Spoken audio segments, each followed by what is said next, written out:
think we're running here. Good morning, scrapazoids, scrappers, planet lovers, recyclers, everybody else. I got 2 hours of sleep last night. I don't know why. I couldn't. I tossed and turned all night. So if I sounded that's why. But yeah, I've had a couple of cups of coffee. I'm up and awake and functioning. So just on the agenda, more or less, we are continuing. Hi, Angel. Good morning. We are going to just continue with just processing stuff. The weather has really put a hamper on my delivery schedule, of course, and everybody else. Still working on getting, I have a lot of switches and servers here, so I'm working really hard on getting a load of telecom boards ready for my buyer as soon as I can catch a break in the weather and I can drive that out to him. Okay. So before I do that, I want to play a quick round of what's in the box. Those of you who follow me on a regular basis know that I pack up boxes of e-scrap to resell, and that information would be on my profile page. You know, I got a pretty good reputation for it. The feedback has been excellent from most of our buyers. I don't personally refine gold. It's just not my thing. And it's just not, you know, it's not for me. Everybody has their thing that they like to do. And, you know, for me, it's just another mess is really what the problem becomes. I like what I'm doing. I like doing the videos.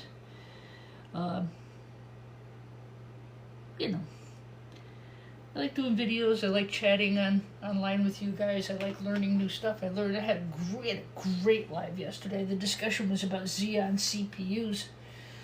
And my question to the community was, well, why are these dated 1989 when they didn't start using the Xeon until later? And, you know, it was a very good discussion, and I'm still not resolved with an answer. My thought would be, I pulled another pair of Xeon chips out of a Dell server this morning, but it had the candy cane arm. And I've often found, I think they might have put the Xeon into the servers sooner than they did the PCs, because a lot of the PCs have, not iCore, but Core, Duo, and Pentium through the 90s. So I don't have a definitive answer for that yet. I vaguely remember somewhere about, hello William Bennett, good morning to you. I vaguely remember something about copyrights and having to be, you know, first to the table so that nobody stole their new design for the pinless CPUs. I haven't got the time factor down exactly. But anyway, let me show you what's in the box here. This box will be, it is available, of course. These were really nice boards, but, and I got them, they came to me secondhand. I did not depopulate these. The last owner did, so he got peripheral low-grade boards for it because there's no chips on it. He wasn't happy. I was like, there's nothing there. But for those of you who do gold refining, look at all the gold flashing. I mean, that's beautiful gold flashing on both sides. I mean, you can cut this board and drop it into solution. You're going to get great gold recovery off of that board. So I have 5 of those. It's a good board. I said it was, so you took all the chips off of it. You know, you just took a $75 board and dropped it down to $5, buddy. I know. And I showed him. I went back, I showed him BoardSort's website. I showed him a couple of other websites. I said, you know, you actually, when you do that, you actually hurt yourself. So, but I know that I have enough, there's enough members of our gold family here to be able to follow those. Good morning, Timothy. The cause. Trex, good morning. Henry, good morning. Okay, so there will be 5 of these in the box. I showed you 6, but these are all the same. They were some kind of telecom board. I don't know what they came out of. I don't have that information at my disposal. You know, he really didn't get a lot off of here. He got a gold banded BGA here that he left a little bit on. He didn't get a heck of a lot. Really, for reselling the board, he really hurt himself. But again, for me, for what I'm doing, this is a great board for you guys who are home gamers and know how to safely refine gold. Hi, Joe. I didn't get a chance to do any more research on our little Xeon discussion. Somewhere in there, what I'm wondering, Joe, is if they started putting the Xeons into the servers and they ran the cores and the duos in the PCs. Because I pulled another Dell this morning. It had the candy cane arm and it had the same Xeon chip that we were talking about yesterday. So I wonder if they upgraded the servers first. I don't know. I'm still curious. You know, I'm curious just because I'm like a dog with a bone and I want to find the answer, but I'm not going to find it today. So yeah, no, we had a great live yesterday. A lot of really, really good discussion and interaction. Very nice community. Hulk, good morning to you. Thank you, all of those. Please don't forget, guys, please tap the like button. It really, really helps the channel and it helps the algorithm a whole bunch. So, so there will be 5 of these boards in the box. Like I said, these are you know, I can just drop it in solution. Look at this. Or you could just, you know, do the soldering iron thing. There's a lot of gold recovery out of these. So what I did to make up for the gentleman depopulating it is I'll just add a bunch of other boards in with it. Okay, these are all just strictly, all boards for just, they all have gold flashing. That's what these are. That whole box is going to be these. Well, I take that back. I take that back. That's not true. It'll be those 5 boards plus these. It's the kind of things you get out of maybe a cell phone or something. But again, lots and lots of flashing there. Lots of good gold recovery. What I did. This is all the crap he sent me. He missed one. Oh my God, he didn't depopulate this one. It's really too bad. In this case, he really hurt himself doing that, unless he refines gold. But somebody who refines gold wouldn't let a board like that go out without all the flashing. I don't know what his thought process was. I don't know. A lot of people do that. They populate the board and then just sell it as a low-grade board. To each their own. Dave Donahue, good morning. So, yeah, these boards all just have really great gold flashing, and I will repost the video for you. I gotta just make sure I stay under an hour, which means I have to be off by 12:05. So, again, so this box is going to have, not necessarily this box, but this load will have, these are heavy. It'll have 5 of these.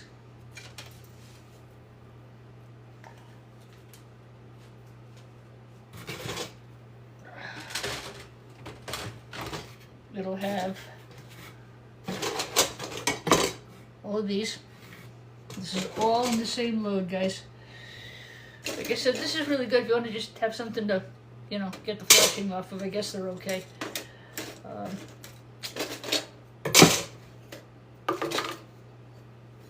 Bits and pieces. You know, you just never know. You know, when you buy boards, you just never know what people are going to bring you. Or what I told them, next time, don't do that. You're going to make a lot more money just bringing me the board. So, hopefully he'll do that next time and I'll get nice telecom boards. Because these now grade as a peripheral low grade, and even at that, it's just barely. Only because of the amount of gold. I actually would probably grade them as a low grade board. Alright, and good morning, doing Retro Tech. Good morning to you. So those are all in there. Some more gold flashing on these. But what I did to compensate for him taking off the chips and to keep value in the box for you guys is I'll put in a good handful of scrap RAM. Scrap RAM, na scrap, sorry. Oh God. So that's in the box. another little peripheral part.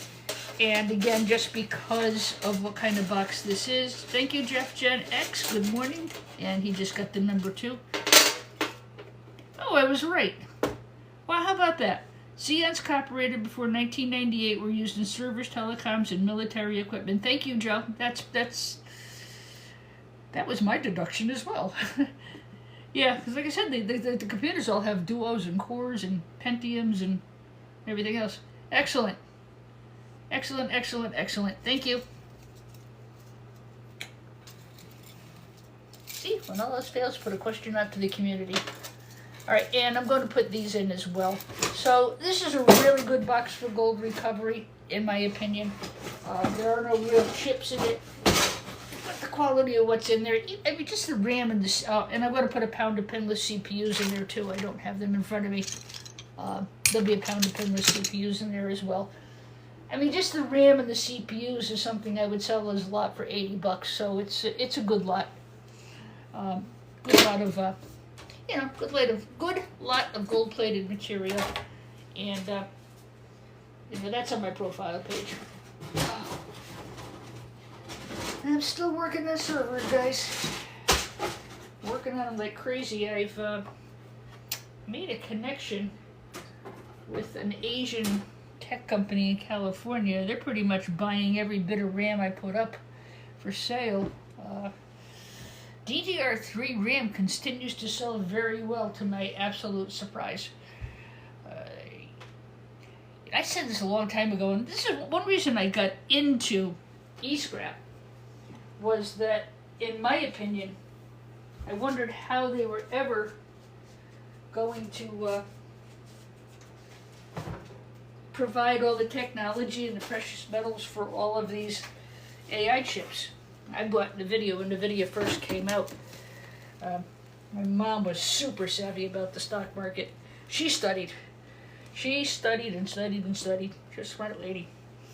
So, and I said, well, I think there's an infinite amount of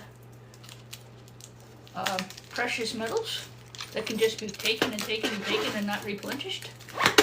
And I actually convinced the local scrapyard to start buying eScrap. Help them set up the business, and they kicked me to the curb. Oh well, that's in my past, right? You look forward, not backwards. But my thought was, these older boards, and at that time when I started, which was 5 or 6 years ago, you could still get Apple boards, you could still get compact boards. You could still get pre-1990 boards that were of very good quality for gold recovery. It's getting harder and harder now. I mean, the only way you get them now is if you're lucky enough to find somebody who's doing the total upgrade. The I-Core boards are terrible. As far as gold recovery, they're awful. And that reflects in the pricing. And IBM boards, yes, you're absolutely right. Thank you. I'll tell you, one of the best lot of eScraps I ever bought. I bought a pallet of 1992 or so. They were old. You guys might remember me scrapping those. They're about yay by yay. They had 2 honking heat sinks on them, and it was just, it was like put it around your neck and wear it. There was so much gold on that thing. And we did really, really well with those. They were memory modules, and they were, as Joe just mentioned, IBM boards. So yeah, the kind of the synergy of that, and back somewhere along the line there's a video of me talking about MIPS, M-I-P-S, and MIPS was one of the first to the table with the breaking away, and some of you have heard me say this before, breaking away from the enormous mainframes into the PC era. I mean, most of us, I started in 1986 with a I don't think I had the VIC, I think I had a Commodore 64. And I did my master's thesis on that thing. And, we thought it was big stuff even back then. That was big stuff, man. And, so I digress. I don't know if I told you guys, I had gotten a pallet of vintage computers, oh God, probably last summer. And I had helped somebody clean out a warehouse, and he gave me the computers. I bought a bunch of servers from him. I paid him for those, and then I helped him clean out the office. And he called me and said, I got a pallet here of computers. Come get them. You can have them. I said, well, can I give you something for them? He said, they're old. I don't want them. And I didn't know what was in the pallet. It was shrink wrapped. But when I got home, I got a very fast education on vintage computers. MIPS, M-I-P-S. If you ever come across an old computer and it says MIPS on it, be very, very wary about selling it. They are of great value. And I didn't know what they were. I had never seen it. I knew they were old as you know what, but so am I. Drum roll plays over here all week. So I put it up my feed. I said, hey, what the heck is this, guys? I couldn't find it on Google. They were so rare that there weren't any in Google search. And the boards that were in them were by a company called MIPS. I forgot what it stood for. Million information pieces a second or some such thing. They were in California. And, I mean, the board was incredible. But I had it up on you-know-where. And I couldn't... You know, it was like it went from 0 to 500 views overnight, and the bidding was going up and up and up and up and up and up. And finally somebody texted me, one of my followers here, don't sell it. That's a very rare board. It's worth beaucoup bucks. So I had 3 of them. I had one that was just the board, and then I had 3 MIPS computers. And I sold 2. I kept 1, and the only other one that's known to really be in existence is in the Smithsonian Museum. It has something called the Jazz Development Board. The Jazz Development Board was pivotal to the desktop PC, and it was developed by this company. They're a very funny yellow color, but it's one of those things, if you see it, you'll know it's not like anything you've ever seen before. The one that I have here, I'm going to probably... Hello, Joshua. Good morning to you. Daniel, good morning. But MIPS couldn't get out of its own way, and they eventually sold out to... did MIPS sell to HP Compact, or did Digital? Well, they couldn't keep up, and they just couldn't keep up. They couldn't get the design down. But they were a groundbreaking company in the world of PCs. Samsung 4GB. This is DDR3, so also that is a lot of, I think the 16, 2, 12 maybe. 2, 4, 6, 8. Who do we appreciate? 16, 2, 4, 6, 8. 8 and 8 is 16. So I will sell that as a lot of 16 for 16. Oh, wow. AST from late 90s. Wow. And of course, Apple came out. And again, I'm a little vague on it, but I know there's some history. There was a guy who worked for Digital Computers who... let me back up one step. So, after the MIPS computers went out, Digital started making a very good product, and I don't know if one had anything to do with the other. I'm not really sure. I didn't quite find that in my reading. I'm still reading about it. It's something new to me that's just really caught my attention. But the other computer that I have, that's going to go to the Smithsonian on loan, I think. And that way, if my family wants it when I go, they can have it. But it's some things you just don't scrap out, you know. Xeon.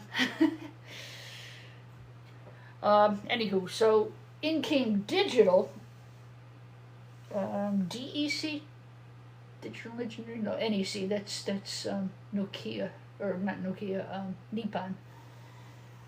And a lot of these components had Japanese, a lot of these computers had Japanese components on them. I took a couple apart to study them and really look at them, and so on and so forth. Being the ever-educator that I am, I love to study stuff. So Digital came in, really great video on you-know-where, Tube of You, that has all about the digital computers and their whole culture. And they also just, they couldn't get out of their own way. They couldn't modify the design enough. You should see the hard drives in these early, they were the size of washing machines, and I kid you not. But there was a whole culture, a whole thing about digital, and it was, and I think it was digital that sold to HP, or actually to Compaq. Compaq, of course,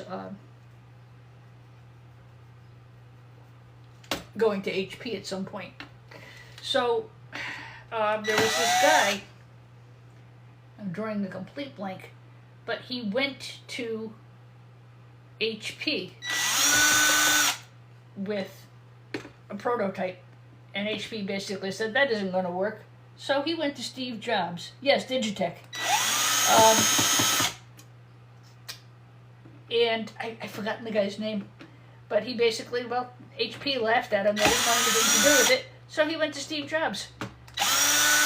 And together they developed the Apple line as we know it. So that's kind of it in a nutshell. And again, it's still something I'm still kind of working on and learning about. I just thought it was an absolutely fascinating history. I'm in the music field, so I remember those big honkin' moog synthesizers that would take up a whole wall. I mean, I'm not so far removed from that. But, you know, I'm a child of the 70s. I graduated high school in 77. Even when I was in my master's program, we all thought having a 4-track Tascam machine was just the be-all and end-all. And they were big, huge things. Now they're just these days. You just speak into your iPhone and record 4 tracks if you want to. Absolutely scary what's happened out there. Not scary, but, I mean, it's just amazing. So that brings me back to my initial point. When I started doing these scraps, that was my thought, that there was going to be a lot of resale eventually for gold, silver, palladium, and components. And that did come to fruition, and I did very well on the boards that I had put aside and saved. As things progressed, I was living here at home. I was taking care of my mom. She was not doing too well, and this was something I could do at home. I could go down in the basement and take apart computers and resell stuff on you know where, and be home with mom. So you know, I had to pay somebody to run the music studio, and I wound up closing that last year. Compact board DEC in June of 1998. Thank you, Joe. Joe, you seem to have a really extensive knowledge of computers. You're really a great resource. Thank you so much for your input. I really appreciate it. Very, very knowledgeable person. Thank you so much. I told you I couldn't remember the days, but I knew somewhere around there. So, you know, I mean, that's the 30-second fill-in-the-blanks version. I've got 2 or 3 DEC computers downstairs that I'm holding. I bought them hoping to resell them, and of course the economy is not the best for people to resell things right now.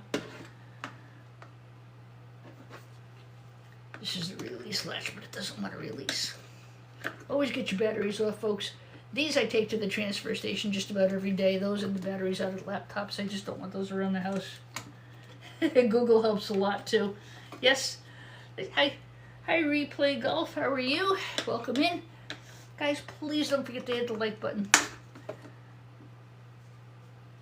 If you like talking about computers and scrapping and hanging out with old Scrappy D and a really great bunch of people, please feel free to subscribe to the channel. We'd love to have you.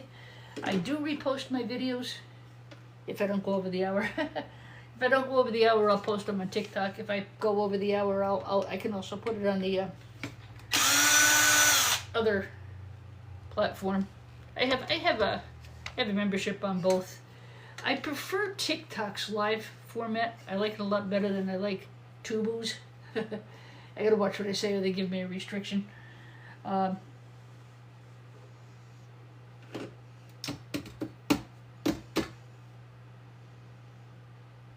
Yeah, Digital Equipment Corporation. You'll see it'll say digital. And then you had, is it Sun Microsystems came along? There was another one too. I'm visualizing the computers they made in, was it some, they had purple, they had indigo. But they were all in Silicon Valley, California. And really a very interesting read. And my point being, a lot of those computers have become extremely collectible. So if you happen to come across something that looks like it's off the bridge of the Star Trek Enterprise, you know.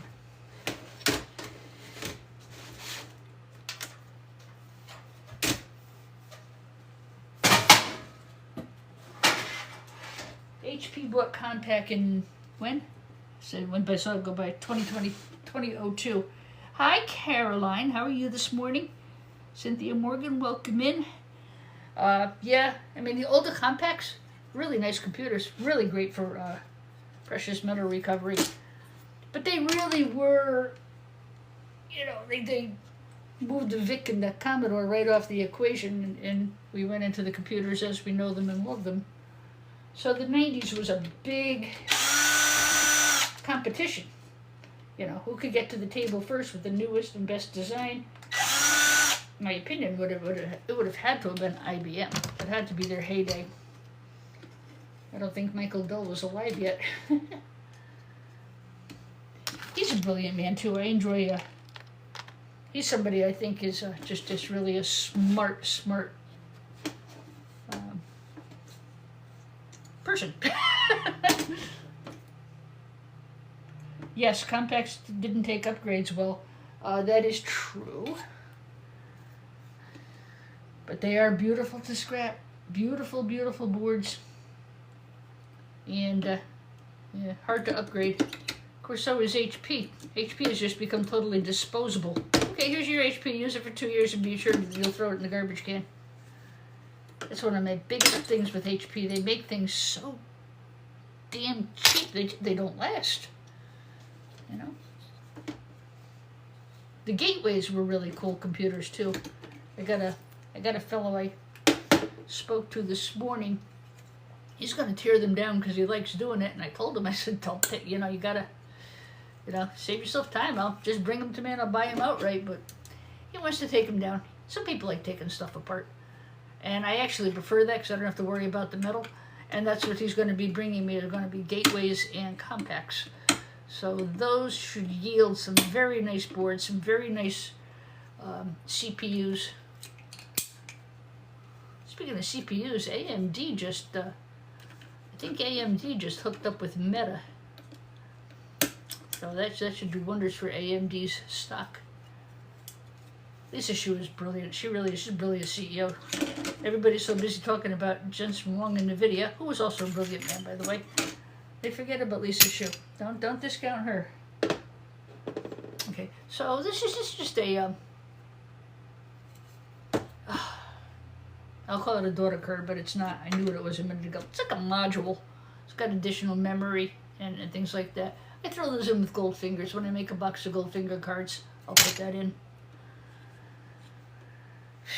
Some of these Dell servers really have some awesome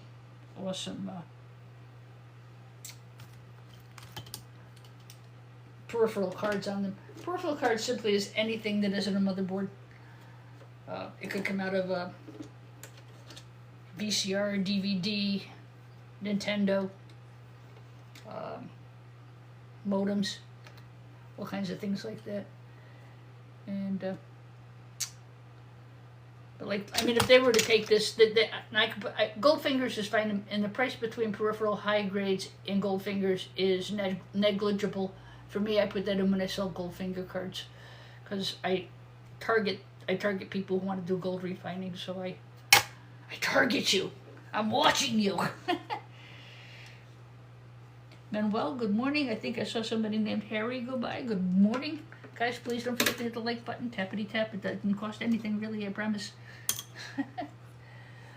So again, these Dell servers continue to yield very nice boards. I showed you this yesterday. Very, very bright, shiny vintage gold in here. And here. A lot of gold here. Got a BGA here. These silicon flip chips, not so much. This is the problem. See, all the I-cores only have these now. They don't have any BGAs. Another one over here. As far as nippable components, I'm not going to take too much off because I am going to sell this to a board buyer, and he's got a right to expect certain things. It's going to sell as a multi-circuit server motherboard, and I just want to see if I can find the date on this thing. Sometimes they stamp it on the side so you actually know what year the thing is from. I mean, my guess is definitely early 90s, 92-ish, I would say, just based on the components that are in here. But it's outdated. It can't be upgraded, and so on and so forth. Blah blah blah. Welcome. I love that handle. It's so cute. Blah blah blah. My mother used to say that all the time. I guess it was better than fighting. Blah blah blah.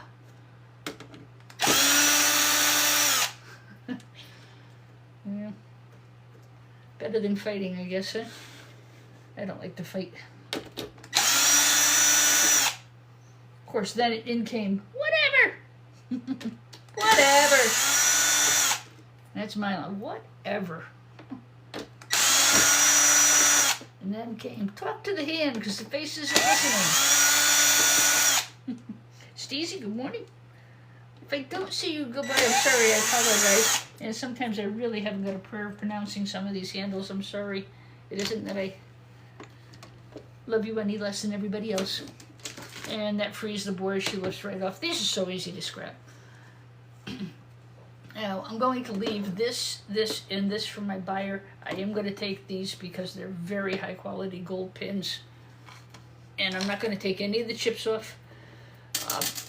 I have a very good buyer. We have a nice relationship. And, you know, some things you just don't want to screw up because you're being greedy. You know, you start taking chips off, it won't even get dual socket motherboard. It'll get downgraded to low grade board. These are the kind of pins that I'm going to get under here. That's the only thing I'm going to take off the board of those pins. It's not going to devalue the board. I'm not taking most of the components. I'm just taking that. I hope he's not watching. He'll be really pissed at me. But I'm leaving him this. I don't know if you can see it. See the gold there? So he's getting very good value. And, you know, I see some little pieces of gold over here. You know, this board, you know, from a scrapping point of view, is probably not really worth stripping. It's got a lot of this on it. Actually, I want to take that back. If you're going to strip this board, you would take the memory. You would get this. You'd get this. Other things you can look for. This is a gold banded crystal oscillator. They're square. These have, Scrooge McDuckin says there's a lot of gold recovery in those. I don't see any silver band crystal oscillators in here. Whoops, that's a screw. I haven't got my glasses on. I got new glasses and I can't freaking see out of them. They suck. They're worse than my old glasses. I got a good deal on them, but jeez. Takes forever to get new glasses in. But, I don't know. That's a silver band crystal oscillator. And those you should keep. These are good for silver recovery. And these little itty bitty square ones are good for gold recovery. Thought there was a bigger one on here. Nope. Okay. That's another Dell out of the way. Hi, Sketch the Alien. How's things up at your end of the state? Yeah, well, my eye doctor used to call it the 50 and 60 eye thing. You know, glasses on, glasses off, glasses on, glasses off. I was waiting for a line for the Karate Kid. Wax off, glasses on, glasses off. Right. What else do I have for you this morning? I showed you the box. I showed you a server. I don't think I have anything else new here for you today. Tomorrow I have 2 more servers over in that box over there. I've got a bunch of Cisco switches I'm going to take apart today. And possibly I'll put a separate video up for those. So I am going to sign off. I'd like to, pretty over here, pretty good over here, no power the morning of the, oh my God, really. I think they did a good job, Sketch the Alien. We're both from Connecticut, guys. Boy, Providence got clobbered. They got 3 feet of snow. I mean, my poor cousins. I mean, they can't even imagine what they're dealing with. We got about, I'd say 20. But a lot of people did lose power. It's too bad. It's really quite a storm. Okay, guys, don't forget to hit that like button. If you enjoy what you're seeing, please subscribe so you know when I go live. My usual live is Sunday morning at 10 o'clock. But that may be changing. We have a new pastor, and I think he's going to change the Sunday morning schedule. I usually get up. Did you? Finally dove into those boards. Go back and watch the replay. Where do you see what's coming, what I just put in? I'm talking to Sketch the Alien, guys. He's a subscriber of mine who lives about an hour from me. Check these out, Sketch.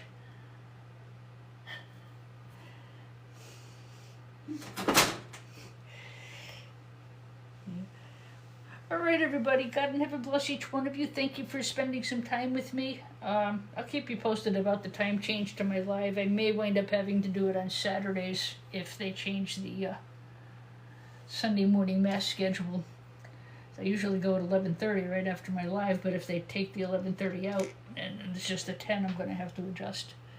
All right, everybody. Take care. Thanks, blah, blah, blah. Welcome aboard, and thank you very much for your kind words. Electric 5595, I'm sorry that I'm just getting ready to go off, but I will upload the video and, make sure that you guys get a chance to see what we did today. All right, everybody. Take care. God bless, and stay wonderful. Bye-bye.